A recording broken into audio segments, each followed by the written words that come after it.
కృత్వా ప్రాయశ్చిత్ తస్య ప్రజాపతిరర్ధమేవ మాసీరర్ధమమృతం. ప్రజాపతి, ప్రజలందరినీ పరిపాలించువాడు ప్రజాపతి. ఎవరి ప్రజాపతి అంటే ప్రజాపతి దేవేభ్యాం, ప్రజలందరినీ పరిపాలించువాడు దేవుడై ఉన్నాడు. ఆ దేవుడు ఆత్మానాం యజ్ఞం కృత్వా ప్రాయశ్చిత్, తన ఆత్మను యజ్ఞములో ప్రాయశ్చిత్తార్థంగా సమర్పిస్తాడు. ఎలాగంటే తస్య ప్రజాపతిరర్ధమేవ మాసీరర్ధమమృతం.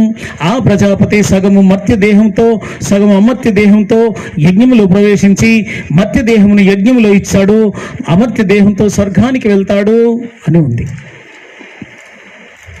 అలాగున పరమాత్ముడు యజ్ఞం కావాలి, యాగం కావాలి అని ఎదురు చూశారు మన మహర్షులు.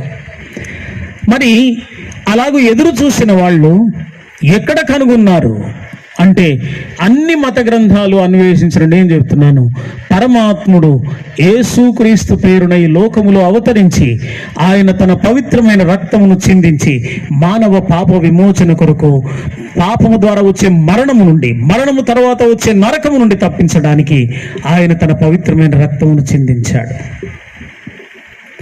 అందుకే ఆయన అన్నాడు, నా అంతట నేనే నా ప్రాణమును పెట్టుచున్నాను, ఎవడునూ నా ప్రాణమును తీసుకొనలేడు.